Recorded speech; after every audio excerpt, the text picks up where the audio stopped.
ำท่านสุดท้ายครับอาหารงานศพอาหารไหว้บรรพบุรุษคนไม่ใช่ญาติรับประทานได้ไหมถ้าสมควรรับประทานไหมเห็นบางคนไม่ทานอาหารงานศพเจ้าค่ะก็ทานได้ทั้งนั้นเป็นข้าวมันก็ทานได้หมดนะก็ก็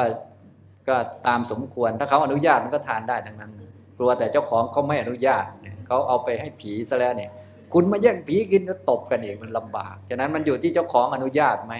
เพราะว่า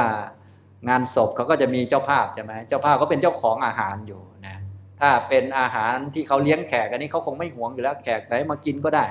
แต่อาหารที่เขาเอาไปให้ผีนี่เขาคงจะหวงให้ผีหรือเปล่าไม่ทราบนะก็แล้วแต่เขาถ้าเขาบอกว่าไม่หวงเลยใครจะเอามากินก็ได้อันนี้ก็สบายเลยแล้วแต่เราก็กินได้ทั้งนั้นแหละก็ผีเขาไม่ได้กินข้าวแล้วก็ไม่ได้มาดมกลิ่นด้วยอะไรด้วยไม่เกี่ยวหรอกนะเราก็ทำเป็น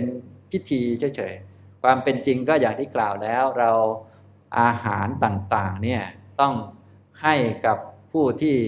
ทานอาหารเป็นอาหารนะก็เช่นถวายพระอย่างนี้ก็จะเกิดบุญขึ้นมาความเป็นจริงแล้วที่จัดอาหารไว้ให้ญาติพี่น้องต่างๆนี่ก็เป็นบุญแล้วเขาเรียกว่าบุญจากการมีใจกว้างต้อนรับขับสู้เพื่อนบ้านนะเขาอุตส่าห์มาตั้งไกลมาช่วยงานมีข้าวเลี้ยงเขาหน่อยอันนี้ก็เป็นบุญพอเกิดบุญนี้ก็เอาบุญนี้อุทิศให้ผีไปไม่ต้องจัดข้าวให้ผีจัดข้าวให้คนที่มานั่นแหละเอาข้าวที่ให้ผีนะให้คนที่มา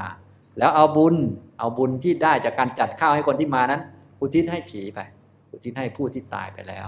แต่คนโดยมากเขาไม่เข้าใจเขาก็แหม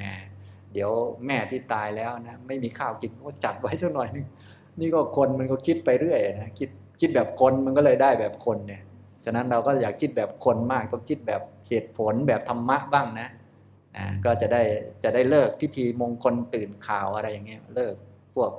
ที่ศีลพัตตปรามาสก็คือการท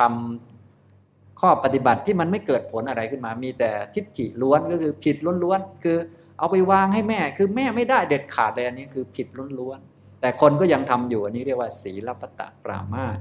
นะที่จะพอได้ผลบ้างมีโอกาสได้ผลก็คือเราทำเป็นบุญเช่นเอาไปเลี้ยงคนเห็นไหมอาหารไหนที่เราต้องการจัดให้ผู้ล่วงลับก็คืออย่าไปจัด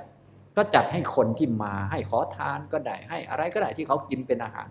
เสร็จแล้วก็เอาบุญจากการจัดนี่เพราะว่าการเห็นอกเห็นใจคนที่อุตส่าห์มาความใจดีจัดอาหารให้อย่างดีนี่ก็เป็นบุญแล้วใช่ไหมก็เอาบุญนี้อุทิศให้เท่านั้นเองอย่างนี้นะครับ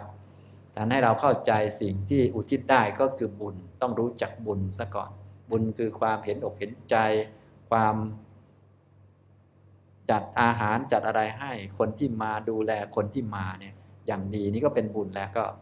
สามารถอุทิศได้นะหรือว่าเลี้ยงพระอย่างนี้ก็อุทิศได้นะครับสรุปว่าอาหารเนี่ยก็เป็นอาหารคนก็ทานได้ทั้งนั้นแต่โดยมากก็เท่าที่ผมสังเกตคงไม่มีใครเอาอาหารผีไปกินนะ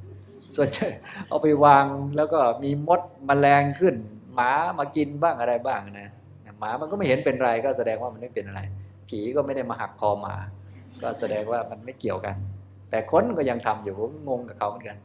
แต่ว่านี่ก็ความไม่รู้ของคนนะมันก็ลำบากอยู่นะครับฉะนั้นความไม่รู้นี่ทำให้เราลำบากมานักต่อนักแหละฉะนั้นก็อย่าลืมพากันฟังธรรมให้เกิดความรู้จะได้ทำถูกต้องตามหลักเหตุและผลจะได้ไม่ลำบากอีกต่อไปเพราะที่เราลำบากก็เป็นเพราะกิเลสใช่ไหมถ้าเราทำถูกต้องตามธรรมะเนี่ยกิเลสมันก็ลดลงที่เราไปทำแบบผิดๆเพราะเรารู้ผิดเข้าใจผิดแล้วก็ฟังให้ถูกเราจะได้ไม่ทำเหนื่อยฟรีเราก็